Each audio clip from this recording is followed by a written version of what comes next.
नमस्कार, मैं हूं नीरज कुमार और आप देख रहे हैं माय मीडिया न्यूज। वक्त हो गया है दिन भर के बड़ी खबरों की। गल्फ एयर की उड़ान में तकनीकी खराबी के कारण 60 भारतीय लोग रविवार को कुवैत अंतर्राष्ट्रीय हवाई अड्डे पर 13 घंटे तक फंसे रहे, जहां गल्फ एयर का यह विमान मुंबई से मैनचेस्टर जा रहा था। जो तकनीकी समस्या के बाद उड़ान को कुवैत की ओर डायवर्ट किया गया, जहां से विमान 13 घंटे बाद अपने गंतव्य स्थान के लिए उड़ान भरी।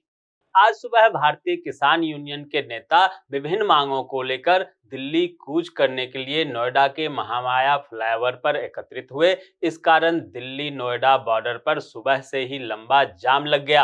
हालांकि पुलिस ने उन्हें वहीं पर रोक दिया, जिसके बाद किसान दलित प्रेरणा स्थल पर धरने पर बैठ गए।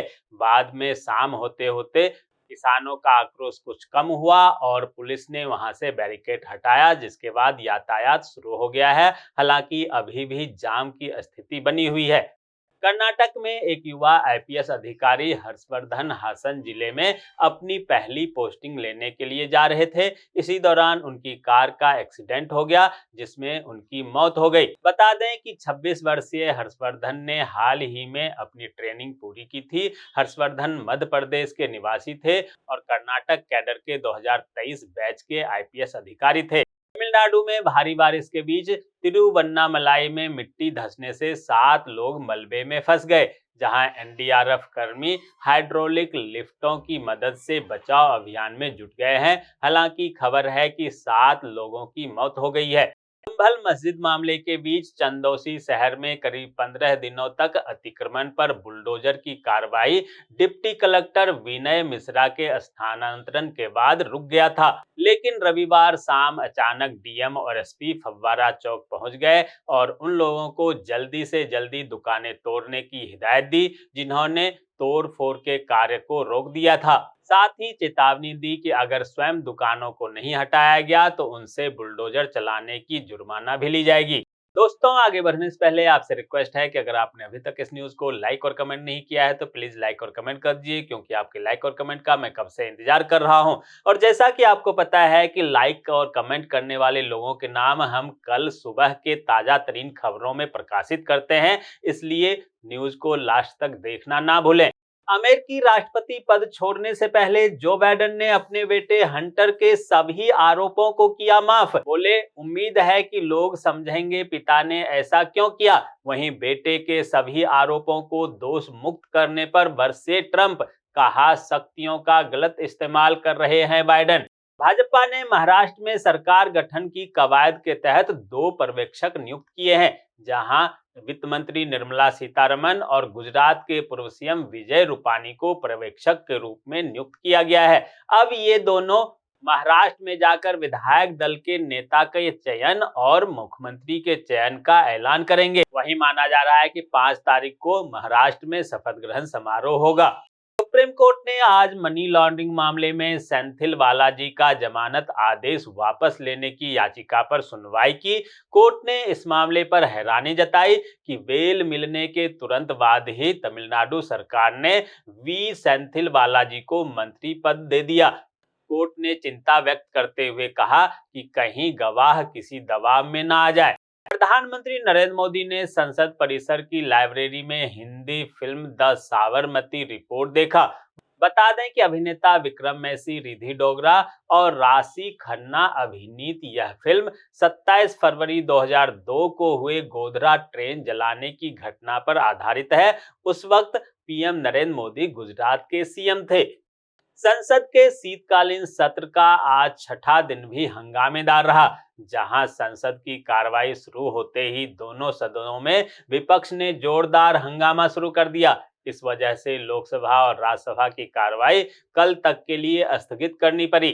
झारखंड के गोड्डा से सांसद डॉक्टर निशिकांत दुबे ने कहा है कि झारखंड में एनआरसी लागू होगा और पहचान 1932 के खतियान से होगी। जिनके पास 1932 का खतियान नहीं होगा, उन्हें बांग्लादेश भेज दिया जाएगा।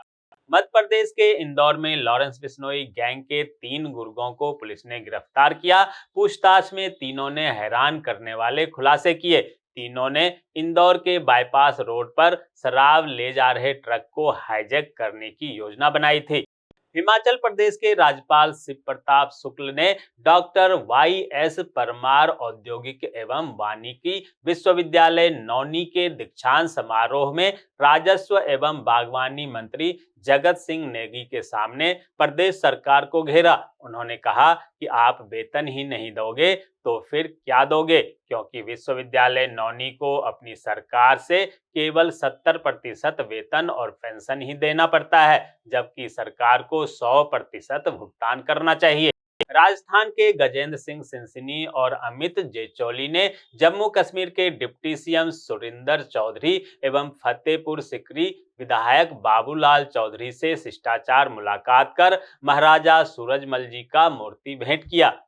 तृणमूल कांग्रेस प्रमुख और बंगाल की सीएम ममता बनर्जी ने पश्चिम बंगाल विधानसभा में वक्फ विधेयक के विरोध में पेश हुए एक प्रस्ताव पर चर्चा के दौरान वक्फ बिल को लेकर केंद्र सरकार पर जमकर निशाना साधा। ममता ने कहा, कुछ लोग झूठ फैला रहे हैं। सरकार पहले ही कह चुकी है कि वक्फ विधेयक 2025 के बजट में पारित किया जाएगा। महाराष्ट्र में महायुति को भारी बहुमत मिलने के बाद भी सीएम के नाम को लेकर पेच फंसा हुआ है। इस बीच कार्यवाहक सीएम एकनाथ शिंदे ने एक बार फिर से मुख्यमंत्री पद पर उनकी वापसी के लिए एक मजबूत पिच बनाई है। उन्होंने कहा है कि राज्य की जनता उन्हें मुख्यमंत्री के रूप में देखना चाहती है। शिंदे ने आगे कहा कि मैं केवल सीएम ही नहीं था, बल्कि एक आम आदमी की तरह काम भी करता था। केंद्रीय संस्कृति एवं पर्यटन मंत्री गजेंद्र सिंह शेखावत ने राजस्थान सरकार द्वारा लाए जा रहे धर्मांतरण कानून का स्वागत किया। शेखावत ने कहा कि जबरन किसी का भी धर्मांतरण ना हो, निश्चित रूप से ऐसा कानून होना चाहिए। हम सब लोग राजस्थान सरकार के इस निर्णय के साथ हैं।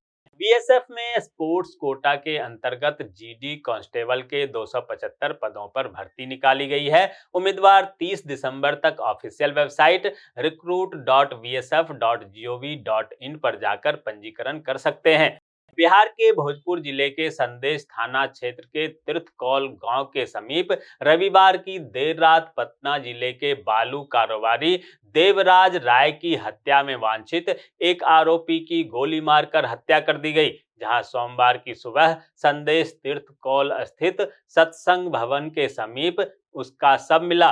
बाद में उनकी पहचान संदेश थाना क्षेत्र के रेपुरा गांव निवासी बलीराम सिंह 20 वर्षीय पुत्र श्री राम सिंह के रूप में हुई। विश्व हिंदू परिषद की दिल्ली इकाई ने बांग्लादेश में हिंदुओं पर हो रहे मामलों के खिलाफ जंतर मंतर पर जमकर प्रदर्शन किया। इस प्रदर्शन में बांग्लादेश में हिंदुओं की सुरक्षा की मांग करते हुए नारे लगाए गए। इसका नेतृत्व विहिप की दिल्ली इकाई के प्रमुख कपिल खन्ना ने किया।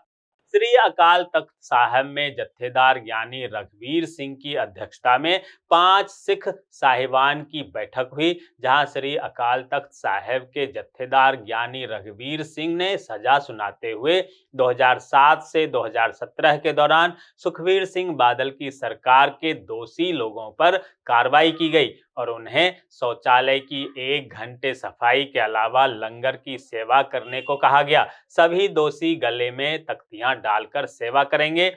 साथ ही सुखबीर बादल के पैर में प्लास्टर लगे होने की वजह से उन्हें व्हील चेयर पर बैठकर मुख्य द्वार पर 1 घंटे की सेवा और उसके बाद लंगर के बर्तन धोने की सेवा देनी होगी।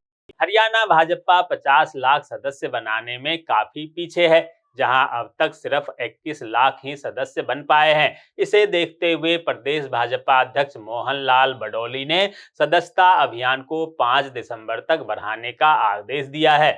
तीसरी संस्थापक गुलशन कुमार के ट्रस्ट के साथ 85 लाख रुपए की धोखाधड़ी का मामला सामने आया है, जहां हरिद्वार के 5 सगे भाइयों ने भूमि बेचने के नाम पर यह रकम हड़प ली है। आरोप है कि समय नजदीक आने पर सभी भाई बेनामा करने से टाल मटोल करते रहे। ट्रस्ट के प्रतिनिधि ने धोखाधड़ी का मुकदमा दर्ज कराया है। पुलिस मामले की जांच में जुट गई है। दोस्तों, मैं देख पा रहा हूं कि आप में से बहुत सारे लोगों ने इस न्यूज को लाइक किया है और कमेंट भी किया है, लेकिन अभी भी कुछ लोग बाकी हैं जिन्होंने न्यूज को लाइक और कमेंट नहीं किया है। उनसे भी आग्रह है कि प्लीज प्लीज प्लीज वे भी न्यूज को लाइक कर दें, कमेंट कर दें, साथ में शेयर भी कर दें।